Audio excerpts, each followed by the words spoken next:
नमस्कार दोस्तों, a very happy new year to you. और आज हम लोग देखेंगे सीआरपीसी का एक बहुत ही महत्वपूर्ण सेक्शन, और वो है धारा 144।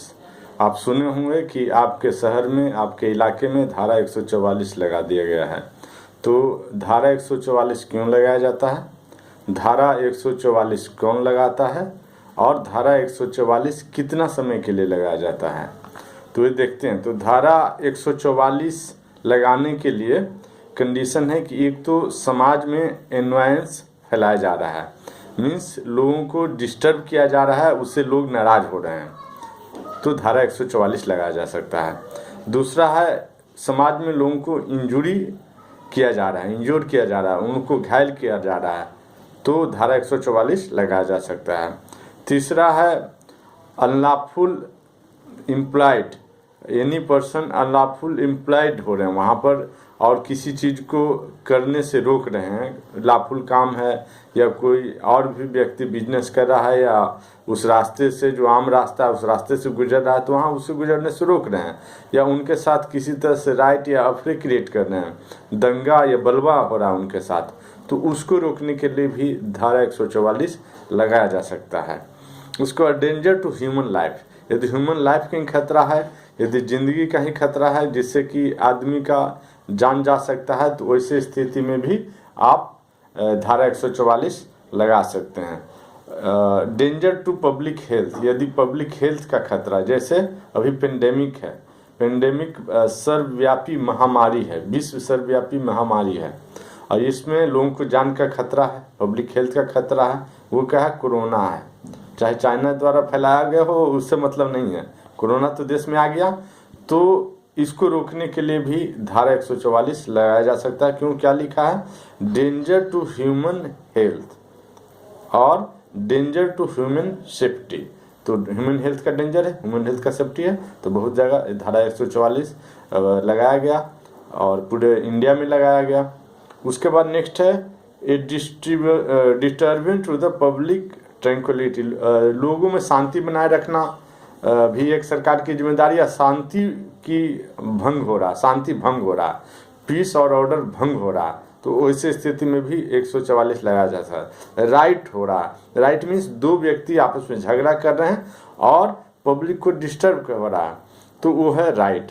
अफ्रे क्या है, अनलॉफुल असेंबली, 5 या 5 से अधिक व्यक्ति आपस में झगड़ा कर रहे हैं या गुटबाजी कर रहे हैं, आप एक गुट दूसरे गुट पे आक्रमण कर रहे हैं, तो अफ्रे है। अफ्रे मीन्स दंगा, और राइट मीन्स बलवा, तो अफ्रे हो गया है या राइट हो गया है, तो आप क्या कर सकते हैं कि ये धारा 144 लगा सकते हैं, एक हो गया। दूसरा हो गया कि धारा 144 कौन लगाता है, तो धारा 144 डिस्ट्रिक्ट मजिस्ट्रेट लगाता है। यहाँ पर ये भी है किताब में दिया कि सब डिविजनल मजिस्ट्रेट भी लगा सकता है, कोई और जैसे एडीएम एडिशनल डिस्ट्रिक्ट मजिस्ट्रेट लगा सकता है, और डीएम लगा सकता है, तो डीएम ही लगाता है और हर हालत में डीएम लगाता है। और यदि स्टेट गवर्नमेंट एम्पावर करती है तो एडिशनल डिस्ट्रिक्ट मजिस्ट्रेट और सब डिविजनल मजिस्ट्रेट या कोई और एग्जीक्यूटिव मजिस्ट्रेट जैसे एसडीओ वगैरह को पावर दे दिया है स्टेट गवर्नमेंट, तो वो लगा सकती है। लेकिन आप एक चीज़ जाने कि धारा 144 कौन लगाता है, तो डिस्ट्रिक्ट मजिस्ट्रेट लगाता है, हो गया। उसके बाद धारा 144 मैक्सिमम कितना समय के लिए लगाया जा सकता है, धारा 144 आप लगा दिए और उनको आप नोटिस भी देना है धारा 144 लगाने के लिए कि यहाँ पर धारा 144 लगा दिया गया है, आप घर से बाहर नहीं निकलें और कोई पार्टिकुलर प्लेस है उस प्लेस पे नहीं जाए, या जो भी उद्देश्य है कि न्यूसेंस कैसे आप रोक सकते हैं, जैसे कहीं भी झगड़ा हो तो उस प्लेस पे सिर्फ आपको नहीं जाना है, या ऐसे भी कर सकता है 5 व्यक्ति उस प्लेस पे नहीं जाना है। क्यों, क्योंकि एफ्रे हो गया तो 5 व्यक्ति नहीं जाना है, और यदि और किसी तरह से पब्लिक लाइफ का ही खतरा तो एक व्यक्ति भी नहीं जाना है। लोग बोलते हैं कि धारा 144 लागू हो गया तो 5 व्यक्ति नहीं जाना, वैसा नहीं। धारा 144 लगाने का कारण क्या है, यदि हेल्थ है, जैसे कारण यदि कोरोना है तो एक व्यक्ति भी घर से बाहर नहीं निकलना है, और इमरजेंसी के लिए निकलना है तो उसके लिए अपना उसी धारा के जो 144 जाता है उसमें ऑर्डर इशू किया जाता है, तो उसी ऑर्डर में लिखा जाएगा और उसको सिटी में जगह जगह पे चिपकाया जाएगा, जहाँ पर वह केस हुआ है, घटना हुआ, दंगा हुआ है, अफरे हुआ है, वहाँ पर चिपकाया जाएगा। और माइक द्वारा अनाउंस भी किया जाएगा। उसके बाद यह धारा मैक्सिमम 2 महीने के लिए ही लगाया जा सकता है, क्योंकि 2 महीने से ज़्यादा यदि पब्लिक घर में बंद रहेगी तो और भी दिक्कतें आ सकती है। इसलिए यह धारा मैक्सिमम 2 महीने के लिए लगाया जा सकता है। अब देखते हैं दोस्तों चैप्टर 11, जो कि preventive action of the police, मतलब ये एडमिन ऑर्डर है, एडमिन पावर है, preventive action of the police. Section 149 है कि police to prevent cognizable offence, कोई भी कॉग्निजेबल ऑफेंस है तो बिना डीएम के ऑर्डर के, बिना कोर्ट के ऑर्डर के, जुडिशियल मजिस्ट्रेट के ऑर्डर के, बिना जुडिशियल मजिस्ट्रेट फर्स्ट क्लास के ऑर्डर के, every police officer may interpose for the purpose of preventing, मतलब उस पर इंटरफेयर करेगा, उसको रोकेगा कॉग्निजेबल ऑफेंस को, and shall to the best of his ability, और अपनी पूरी क्षमता लगा देगा, पूरी क्षमता के साथ प्रिवेंट रोकेगा the commission of cognizable offence. Cognizable का ऑफेंस क्या है दोस्तों? तो कॉग्निजेबल ऑफेंस वह है ऑफेंस है जो एक सीरियस नेचर का होता है, उस पर पुलिस एक्शन ले सकती है, पुलिस एफआईआर भी करेगी। और नॉन कॉग्निजेबल ऑफेंस वो होता है जो एक सीरियस नेचर का नहीं होता, गंभीर अपराध नहीं होता है, और न तो उस पर पुलिस एफआईआर करेगी और न उस पर पुलिस एक्शन लेगा। ये कहाँ लिखा हुआ है? तो शेड्यूल 2 का लिस्ट में लिखा हुआ है।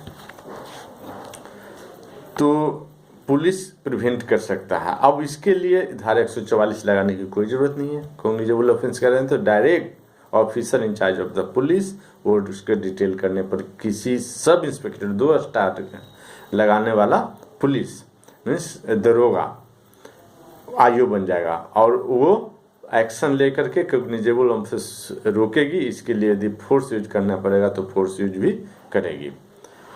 अब सेक्शन 150 देखते हैं दोस्तों, information of design to commit cognizable offence. यदि कॉग्निजेबल ऑफेंस करने का किसी को करने जा रहा है और पुलिस को डाउट है तो उसको भी पुलिस रोक सकती है। देखिए, every police officer receiving information of design to commit any cognizable offence, यदि ऐसा इन्फॉर्मेशन पुलिस अफसर को मिला है कि कोई व्यक्ति कोई अपराधी है वो कॉग्निजेबल ऑफेंस करना, कॉग्निजेबल क्या है? मर्डर कर देना, अटेम्प्ट टू मर्डर करना, ग्रेवियस इंजरी करना, यही तो है कॉग्निजेबल ऑफेंस। डकैती करना, ये सब है cognizable offence.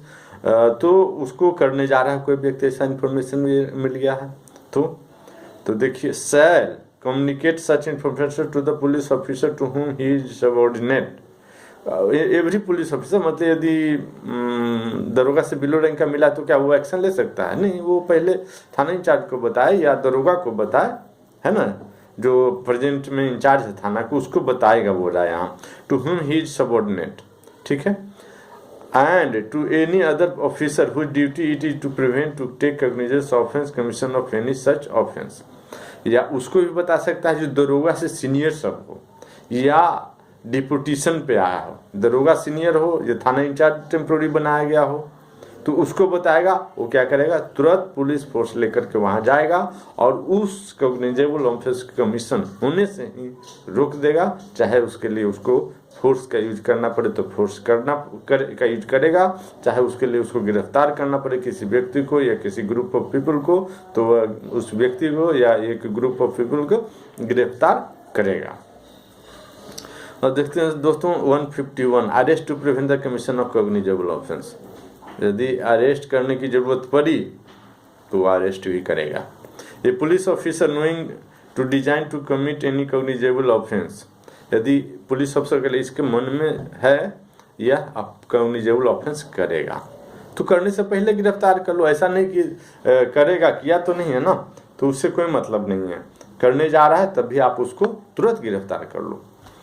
Arrest without orders from magistrate, अब ये नहीं कि धारा 144 लेगा, ये नहीं कि अब जुडिशियल मजिस्ट्रेट बोलेगा इसके लिए, ऐसा कुछ नहीं है। तुरंत एसपी बोलेगा, कुछ नहीं, आपके पास पावर है, आप थाना इंचार्ज हो, आप तुरंत उसको अरेस्ट करो और कर सकता है। कहाँ बताया? तो 151 में बताया, यही तो बता रहा है।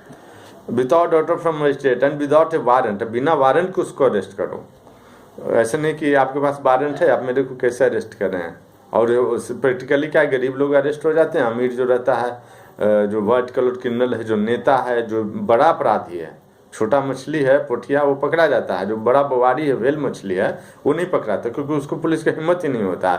ऊपर से कहीं से फ़ोन करवा देगा कि देखो मेरे को अरेस्ट करना है, जबकि पूरा ऑथराइज है, पूरा एम्पावर्ड है कि उसको अरेस्ट कर सकता है। यदि वो इन्फॉर्मेशन ऐसा मिला कि कोई कॉग्निजेबल ऑफेंस वो करने जा रहा है, कोई दंगा करने जा रहा है, कोई हेटफुल स्पीच देगा, उसके बाद दंगा हो जाएगा, तो उसको अरेस्ट किया जा सकता है। The person so designing it appears to such officer that commission of offence can not be otherwise prevented, है ना, तो उसको क्या कर सकता है, अरेस्ट विदाउट वारंट कर सकता है। पुलिस को इतना पावर, थाना इंचार्ज को he did not need any arrest warrant from judicial magistrate, he did not any order, verbal or written order from executive magistrate, from district magistrate, किसी से कुछ जरूरत नहीं है, उसको वो गिरफ्तार कर सकता है। अब है दोस्तों section 152 152 prevention of injury to public property. Any police officer may of his own authority interpose to prevent any injury attempted to be committed in his view to any public property। Public और सरकारी, जैसे railway है उसमें आप आग लगा दोगे यार, बस अड्डे है उसमें आग लगा दोगे, सरकारी हॉस्पिटल है उसमें आग लगा दोगे, सरकारी स्कूल है, कॉलेज है, कोई सरकारी डीएम का ऑफिस है उसमें आग लगा दोगे, तो उसको क्या करेगा, तो interpose prevent to injury such attempt committed in his view to any public property movable or immovable, the movable or injury any public landmark or way or other mark used for navigation। तो उसको public property को injury होने से, क्षति होने से, destroy होने से, कोई हॉस्पिटल हो, स्कूल हो, कुछ भी ग्राउंड हो, ग्राउंड में कुछ स्ट्रक्चर बना हो या कोई सरकारी ऑफिस हो, तो उसको प्रॉपर्टी को डैमेज किया जा सकता है, तो पुलिस उसको रोक सकती है। रोकने के लिए फोर्स यूज करेगा, अरेस्ट करेगा, और उसको जो भी फोर्स यूज करना हो आप पुलिस यूज करेगा। इसके लिए किसी जुडिशियल मजिस्ट्रेट से वारंट की जरूरत नहीं है, एग्जीक्यूटिव मजिस्ट्रेट से ऑर्डर की जरूरत नहीं है, सीनियर पुलिस अफसर जैसे DSP, SP, SSP, IG, DIG से ऑर्डर की जरूरत नहीं है। उसके बाद inspection of weight and measures.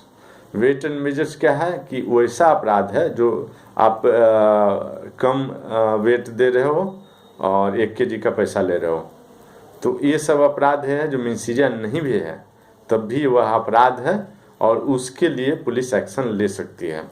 Any officer in charge of police station without warrant enter any place with the limit of such a station for the purpose of inspecting or searching for any weighted measures or instrument for weighing used for kept therein where he had reason to believe that there are in such place any weight measures or instrument for weighing for which are false। ठीक है, he finds in such place any weight measures instrument for weighing which are false, he may seize same and shall forthwith give information such seizure to magistrate having jurisdiction। उसको magistrate है जो कोई wait measures, मतलब measurement 1 metre है और 1 metre से कम का वो रखे हुए टेप और उसी पर बेच रहा है और पब्लिक को ठग रहा है।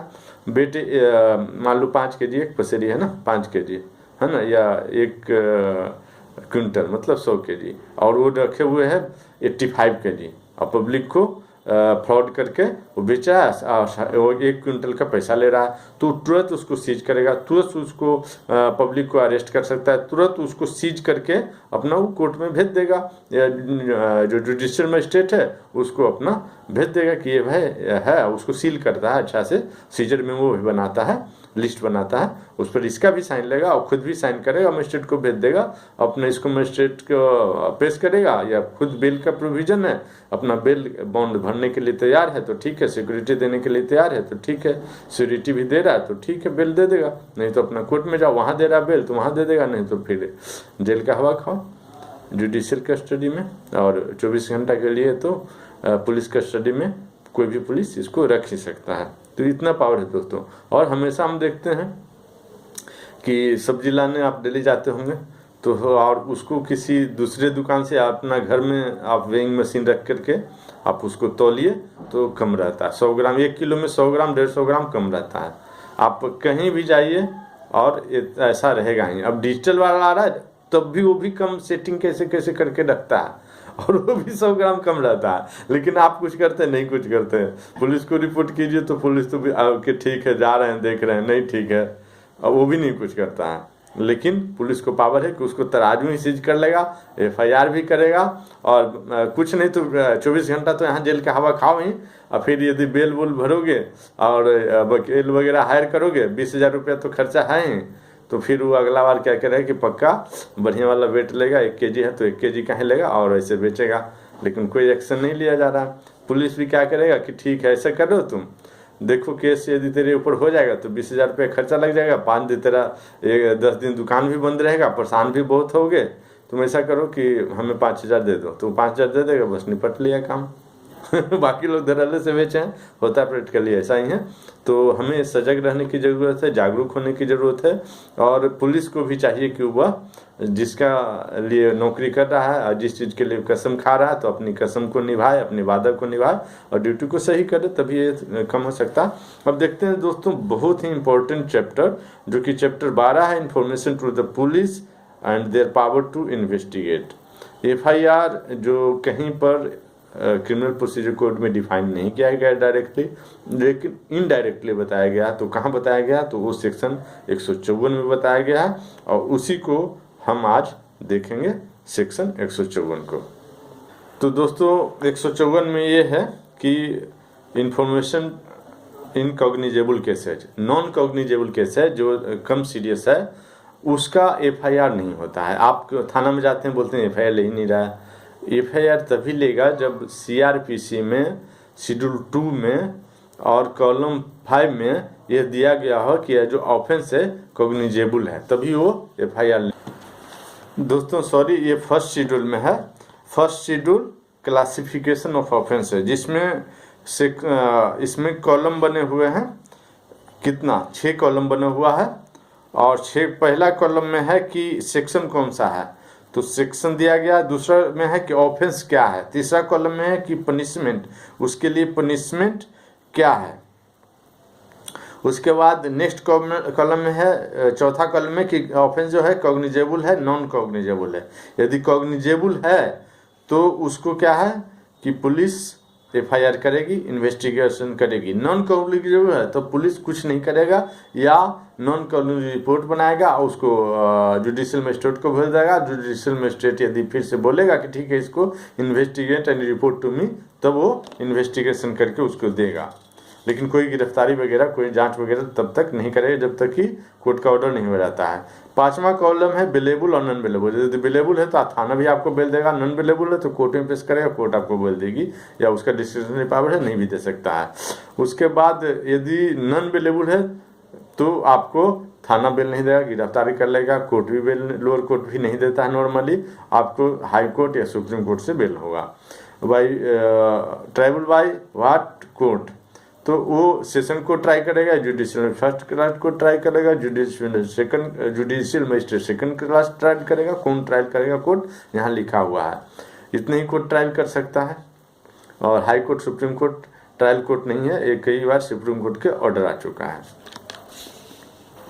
तो दोस्तों फर्स्ट शेड्यूल के 4th कॉलम में आपने देख लिया कि यदि वहाँ पर लिखा हुआ है कि ऑफेंस कॉग्निजेबल है तो उस ऑफेंस के लिए FIR करेगी पुलिस, वरना नहीं करेगी। यदि वहाँ लिखा हुआ है कि ऑफेंस नॉन कॉग्निजेबल है तो पुलिस FIR करेगी ही नहीं। तो every information relating to the commission of a cognizable offence, section 154 कहता है कि एवरी इंफॉर्मेशन आप दे रहे हैं पुलिस को जो कॉग्निजेबल ऑफेंस का है, उसी को सिर्फ FIR करेगी। इफ गिवन ओरली, यदि आप रिटर्न में दे रहे हैं तो रिटर्न में देंगे तो उसको साइन कर दीजिए और रजिस्ट्रेशन डायरी में एंट्री करेगा, और फ्री ऑफ कॉस्ट आपको उसका फोटोस्टेट देगा, धारा उसमें लगा करके FIR दर्ज करके, और उसका नंबर उस पर चढ़ा करके, रजिस्टर का नंबर, FIR का नंबर उस पर चढ़ा करके आपको फोटोस्टेट करके फ्री ऑफ कॉस्ट में आपको कॉपी भी लेना है, फ्री ऑफ कॉस्ट में देना है। यहाँ लिखा हुआ है, कितना में लिखा हुआ है, सेक्शन 154 और सब सेक्शन 2 में लिखा हुआ है।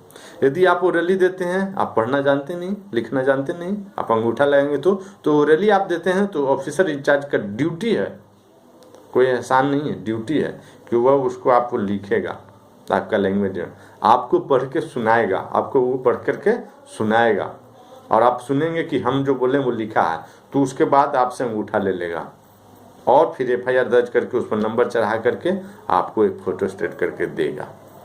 ये है दोस्तों। उसके बाद कहता है कि offence alleged to have been committed or attempted, then such information shall be recorded by a woman police officer or by any women officer।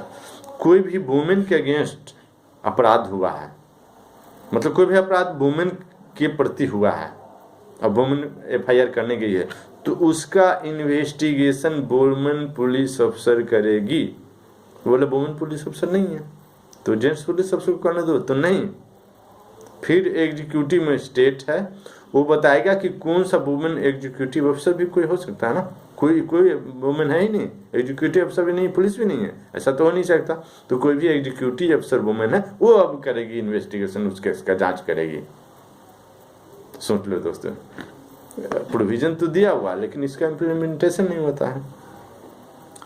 और कहता है कि यदि रेप का कोई केसेज है, तो रेप का केसेज है तो alleged to have committed attempted to is temporarily or permanently mentally or physically disabled women के प्रति यदि ऐसा किया गया, then such information shall be recorded by a police officer at the residence of person seeking report such offense। यदि disabled women है, physically या mentally disabled women है, उसके साथ रेप का कोई घटना हुआ है, तो उसके घर पर उसका स्टेटमेंट लिया जाएगा और उसका घर पर जाकर के आप FIR दर्ज कीजिए।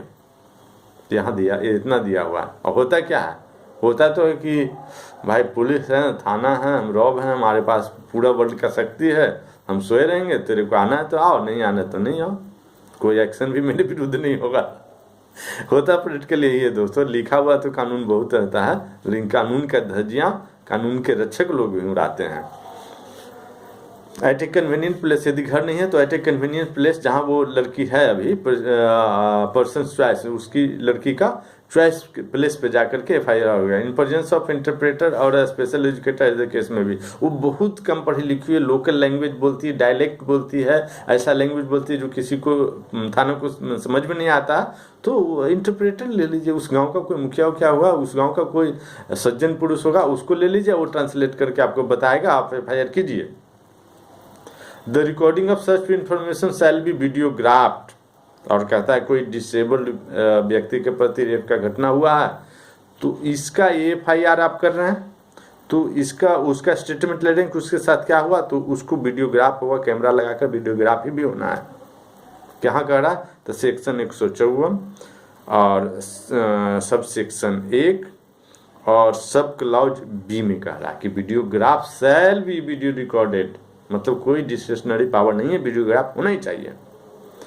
उसके बाद C कहता है the police officer shall get the statement of the person recorded by a judicial magistrate under section A of sub section 5A of section 164 as soon as possible.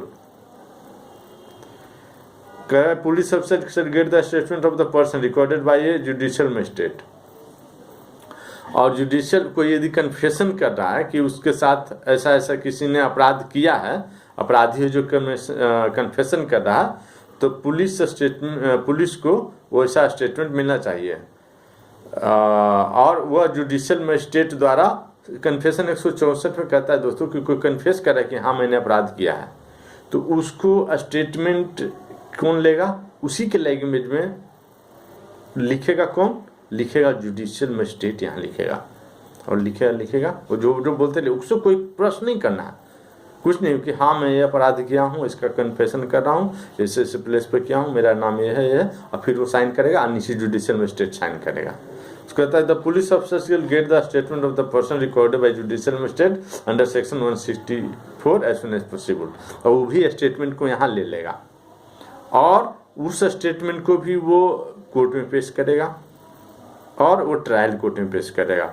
बोला वो जुडिशियल मजिस्ट्रेट है क्या, वो उसको नहीं दे सकता है। अरे भाई घटना कहाँ हुआ है, जुडिशियल मजिस्ट्रेट का कहाँ है, वो ट्रायल कोर्ट में वो साहब हैं, वो कैसे देंगे, उनका अपना काम भी बहुत है। तो ये थाना ले लेगी और थाना उसको देगी जहाँ FIR भेजा जा रहा है, जहाँ क्वेस्ट डायरी भेजा जा रहा है, जहाँ इन्वेस्टिगेशन रिपोर्ट भेजा जा रहा है, जहाँ चार्जशीट भेजा जा रहा है, जिसके पास ट्रायल होना है उस मजिस्ट्रेट के पास ये 164 का रिपोर्ट भी भेजा जाएगा। न कि वो जुडिशियल मजिस्ट्रेट है डायरेक्ट उस चीफ जुडिशियल मजिस्ट्रेट को देगा, जो ट्रायल करा उसको नहीं देगा, यहाँ से रूटिंग होगा।